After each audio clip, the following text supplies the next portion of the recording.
नमस्कार। Glenn view की राजनीतिक चर्चा में एक बार फिर से आपका स्वागत है। तो आज जिन विषयों पे हम लोग चर्चा करेंगे वो बंगाल चुनाव से रिलेटेड रहेगा। एक घटना घटी है झारखंड में, जहां ईडी के ऊपर ही पुलिस वालों ने कार्रवाई कर दी है। एक बीएमसी चुनाव चल रहा है। एक हम अभी जो सुप्रीम कोर्ट में गई हैं ईडी वाला मैटर ही बंगाल का, उस विषय पे चर्चा करेंगे। और अंत में यूजीसी नीट में क्या हुआ उस बारे में भी आपको बताएंगे। तो चलिए शुरू करते हैं। सबसे पहले मैं टॉपिक लेता हूं बंगाल चुनाव का। जैसे घटनाक्रम बंगाल में चल रहे हैं वो अभी स्वागत योग्य तो बिल्कुल ही नहीं कहे जा सकते हैं। आप लोग ज़रूर इन खबरों से रूबरू हुए होंगे कि आखिरकार बंगाल में क्या क्या हुआ है। दरअसल वहाँ यूँ हुआ कि ईडी ने आईपैक, जो पहले प्रशांत किशोर की कंपनी थी जो राजनीतिक सलाह देती थी लोगों को और चुनाव लड़ाने और इस विषय पे काम किया करती थी, उनकी एक संस्था थी। वो बाद में प्रतीक जैन नाम के बंदे को उन्होंने ट्रांसफ़र कर दी और अब वही उसकी देखरेख करते हैं। स्वयं वो जनसुराज पार्टी बना के बिहार में चुनाव के उसमें युद्ध में कूद पड़े थे। तो अब प्रतीक जैन के यहाँ छापा पड़ता है। छापा क्यों पड़ा? क्योंकि उसमें कोयले घोटाले का कुछ पैसा ट्रांसफ़र हुआ था, जैसा ईडी का कहना है। अब इस मुद्दे पे हर कोई जान रहा था कि कैसे ममता बनर्जी वहाँ पहुँच गई, डीजीपी, एसपी, डीएम सबको लेके पुलिस दलबल के साथ वहाँ पहुँच जाती हैं और वहाँ से जो डॉक्यूमेंट्स उन लोगों ने जब्त किए थे वो सब डॉक्यूमेंट्स लेके ममता दीदी निकल लेती हैं। अब इस दौरान क्या होता है, ईडी हाई कोर्ट जाती है। हाई कोर्ट उन्हें मना कर देती है कि हम इतने भीड़ भाड़ और इस वातावरण में हम आपको नहीं सुन सकते। ईडी भागी भागी सुप्रीम कोर्ट के पास जाती है। एक दो दिन बाद डेट्स पड़ते हैं। तो अब वो डेट आई और उसका निर्णय आया। अब अगली तारीख 3 फरवरी की है, लेकिन जो चर्चा हुई है मैं मोटा मोटी उसका एक छोटा विश्लेषण आप लोगों के सामने प्रस्तुत करता हूँ। ईडी ने सारी जानकारी दी कि कैसे कैसे ये सारा घटनाक्रम हुआ है। इसमें कोर्ट का साफ साफ कहना है कि आप ऐसा नहीं कर सकते और जो भी डॉक्यूमेंट्स आपने, सबसे पहले तो उन्होंने जो एफआईआर ईडी के ऊपर हुए थे उसे क्वैश करा दिया है कि अभी उस पर स्टे, अभी उस पर कोई नहीं होगा। कपिल सिब्बल और जैसे ये मनु सिंह भी जाते हैं हर बारी की तरह, इस बारी भी सुप्रीम कोर्ट के सामने लज्जित होकर ही आना पड़ा, क्योंकि जब आप ऐसी चीज़ों के पीछे जाते हो ना तो इसमें आपको रिजल्ट का पता होता है। अब सोचिए, पंचनामा में ईडी ने कुछ भी नहीं बताया अपनी जब्ती के बारे में कि उन्होंने कुछ भी जब्त नहीं किया है और सारा जो भी कुछ भी उन्हें मिला था वो ममता बनर्जी लेकर चली गई हैं। अब ये खेल पूरा पलट गया। अब ममता दीदी को जवाब देना है कि आखिर वो क्या क्या ले गई थी, क्यों ले गई थी। इसमें कपिल सिब्बल का एक बयान ये भी आया था कि वो दस्तावेज थे उसमें एसआईआर के, जिसपे सॉलिसिटर जनरल ने कहा कि वो तो ऑलरेडी ऑनलाइन दिए जा चुके हैं, तो कोई मूर्ख ही होगा जो एसआईआर के कागज़ लेने के लिए जाएगा। हालांकि ये सारा आरोप प्रत्यारोप चलता रहा। इस बीच में सुप्रीम कोर्ट को ही मामला समझ में आया अच्छे से और उन्होंने नोटिस भी दिया है ममता बनर्जी को और पूछा है कि ऐसा क्यों हुआ है और इसके पीछे। अच्छा, इसमें एक चीज़ आप समझिए कि ममता बनर्जी तो ठीक है, थोड़ा बहुत आगे पीछे निकल लेंगे, जो डीजीपी साहब हैं वो फंस गए बुरी तरीके से। क्योंकि जब आप एक केंद्र के अंतर्गत काम करने वाले किसी भी, चाहे वो ईडी हो, सीबीआई हो, और इसके ऊपर आप हमला करते हो अपने पुलिस बल के साथ, और ये एक गृह युद्ध टाइप से हो जाता है जिसमें दो संस्थाएं, अच्छा जो डीजीपी हैं वो भी यूपीएससी से जाते हैं, तो एक तरह से उनकी भी केंद्रीय प्रतिनियुक्ति ही मानी जाती है। केंद्र के द्वारा ही वहाँ भेजे गए काडर उन्हें अलॉट होते हैं और फिर वो उस राज्य के लिए काम करते हैं और वक्त बे वक्त वो वापस अपने डिपुटेशन पे भी आते हैं और कुछ साल यहाँ भी अपना बिताते हैं। इस तरह से ये चलता रहता है।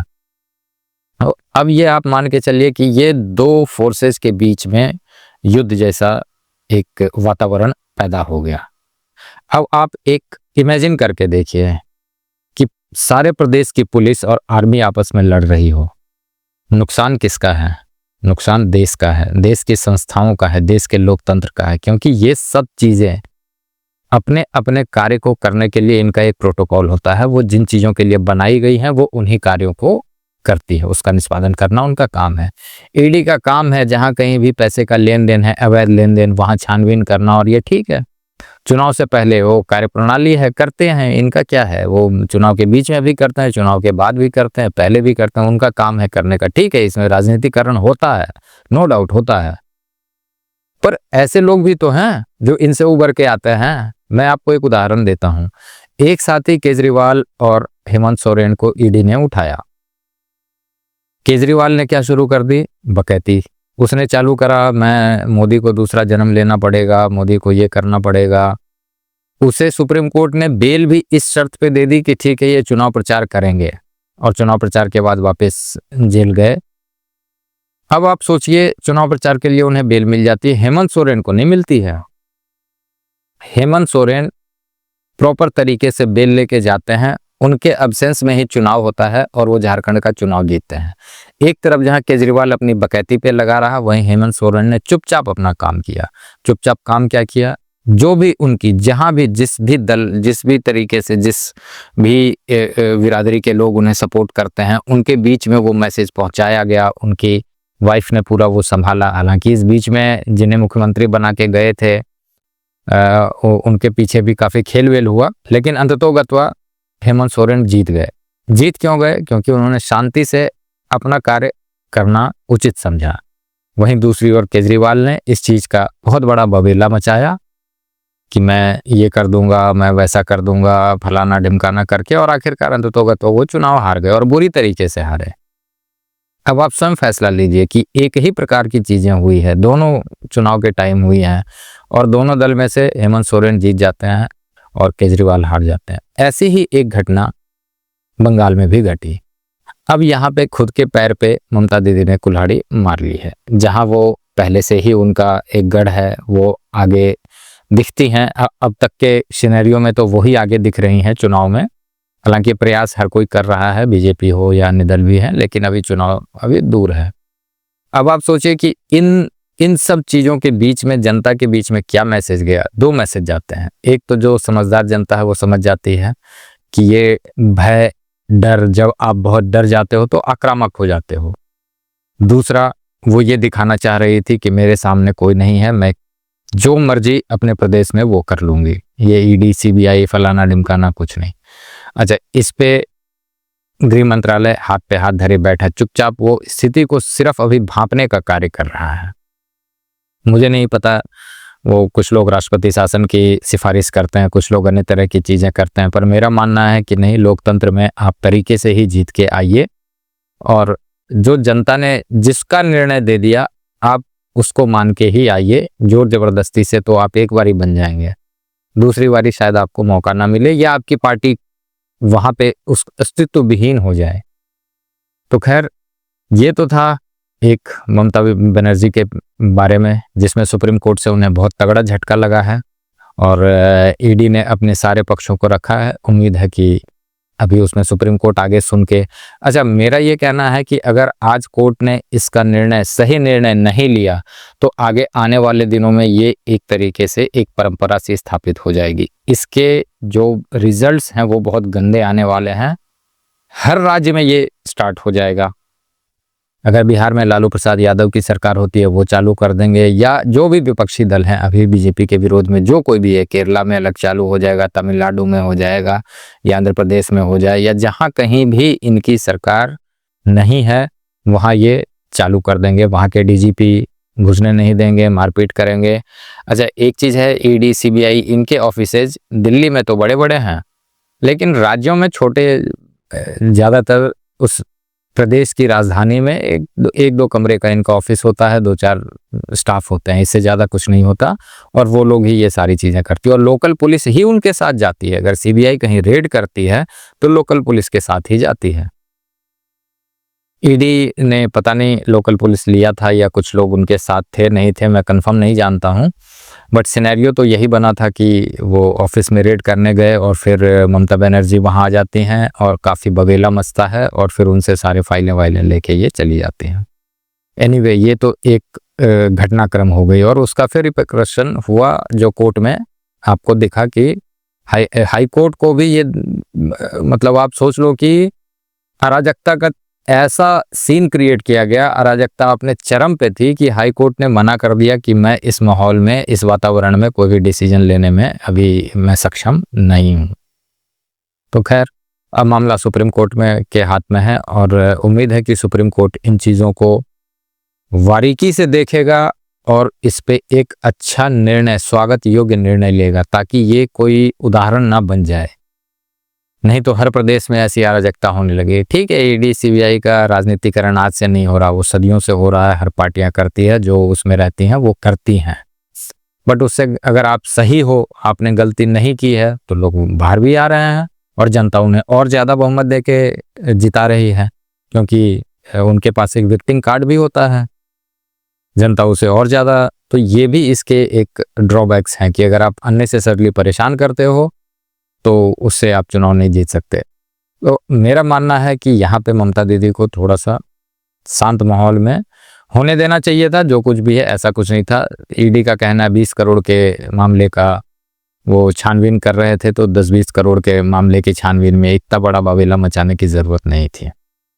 खैर, अब तो सुप्रीम कोर्ट में है ये मामला, देखते हैं 3 फरवरी को क्या निर्णय आता है। अब मैं आता हूँ दूसरी चर्चा पे। इसके ड्रॉबैक्स आने शुरू हो गए हैं। झारखंड में ऐसा ही एक मामला आया जिसमें पुलिस वालों ने ईडी के ऑफिस में जाके ये सारा कुछ वैसा ही सीन क्रिएट कर दिया। हालांकि इसका दूसरा पक्ष भी है। दूसरे पक्ष का कहना है कि ईडी वालों ने जिस भी पुलिस वाले को पकड़ा था उसके सर में चोट आई है या किसी प्रकार की उन्हें यातना दी गई या जो कुछ भी हुआ है, उसमें एक पहलू ये भी है। तो पुलिस वालों ने भी उसके रिवेंज में ये सारी चीज़ें की और ईडी के लोगों को पकड़ के बंद कर दिया और मारपीट की, जो कुछ भी ये बातें हुई हैं। तो ये 2 बातें हुई। अब इससे ही जुड़ी मैं तीसरी बात पे आता हूँ, जो चुनाव से रिलेटेड है। महाराष्ट्र में बीएमसी के चुनाव चल रहे हैं। उसका आज सब लोगों ने, अगर आप लोगों ने कवर किया हो, देखा हो, तो सर्वे रिपोर्ट्स आ गए हैं, उसके एग्जिट पोल आ गए हैं, जिसमें बीजेपी को बहुमत दिखाया जा रहा है। बीजेपी और शिवसेना गुट को। शिवसेना अपने एकनाथ शिंदे वाले, दूसरे गुट 40-50 सीटों पर सिमट के 114 की संख्या है वहां बहुमत के लिए। तो बीएमसी में क्लियर कट बीजेपी को एडवांटेज दिख रहा है, वो जीतती हुई दिखाई पड़ रही है। यहाँ पे 2 चीजें गौर करने वाली हैं। पहली बात, दोनों भाई उद्धव ठाकरे और राज ठाकरे साथ आके चुनाव लड़ रहे थे, कुछ भी नहीं हो पाया उनसे। चाहे आप मतलब आपका पत्ता कटने वाला है बीएमसी से, जो उनका बहुत ही मजबूत गढ़ हुआ करता था, वहां की जमीन अब हिल चुकी है। उद्धव ठाकरे ने भी अपने पैर पे स्वयं ही कुल्हाड़ी मारी है। खैर, उनकी मति जैसी भी, उनको जैसा भी दिख रहा है, जो कुछ भी हो, बट उनकी राजनीति अब मुझे बहुत ज़्यादा लंबी खिंचती हुई नहीं दिख रही। अब वो छोटी मोटी वैसी ही, ये सब छोटे मोटे 2-4-10 विधायक जो बना लें, इससे ज़्यादा की पार्टी मुझे नहीं दिख रही महाराष्ट्र में वो। वहीं दूसरी ओर एक और घटना हुई, यहाँ अजित पवार ने 90 सीटों पे अकेले चुनाव लड़ने का निर्णय लिया था। सीटें पता नहीं कितनी आएंगी, लेकिन सर्वे में तो 4-5 ही दिख रही हैं। जहां वो अच्छे भले बीजेपी के साथ मिलकर अच्छी सीटें लड़ सकते थे, लेकिन उनका भी। एक और चीज आप इसमें नोटिस कीजिए, जितने भी उप मुख्यमंत्री हैं, इन सब का हाल ऐसा ही है। यूपी में आप देख लीजिए उप मुख्यमंत्री का हाल क्या है, चौटाला हरियाणा में देख लीजिए इनका क्या हाल हुआ है, महाराष्ट्र में आप देख ही रहे हैं अजीत पवार का क्या हाल हुआ। ये जहां कहीं भी आप उप मुख्यमंत्री वाला आप केस जहां भी फॉलो करेंगे, उसमें उप मुख्यमंत्री का बेड़ा गर्क होना ही इसमें ये संकेत दिखाई दे रहे हैं। और 1-2 नहीं, तमाम एग्जाम्पल हैं, और भी आप ढूंढेंगे जरूर मिलेगा, जिसमें उप मुख्यमंत्री बनने के बाद लोगों ने अपने पैर पे खुद ही कुल्हाड़ी मार ली। और मनीष सिसोदिया को देख लीजिए, दिल्ली में क्या हुआ, खुद का भी चुनाव आ रहे, केजरीवाल को भी हरवाया और चीजें खत्म हो गई। तो इनकी राजनीति ऐसे धीरे धीरे सिमटती ही चली जा रही है। एक और घटनाक्रम के बारे में हम लोग बात करेंगे, जो पता नहीं आप लोगों से बहुत ज्यादा रिलेट करता हो ना करता हो, राजनीतिक तो नहीं है, बट जो निर्णय लिए गए हैं उसके दूरगामी परिणाम अच्छे नहीं होते हुए दिख रहे हैं। ये यूजीसी नीट का अभी इन्होंने जो एक परसेंटाइल वाला मामला निकाला था, उसमें -40 नंबर लाने वाले को भी सीट अलॉटमेंट की बात की जा रही है।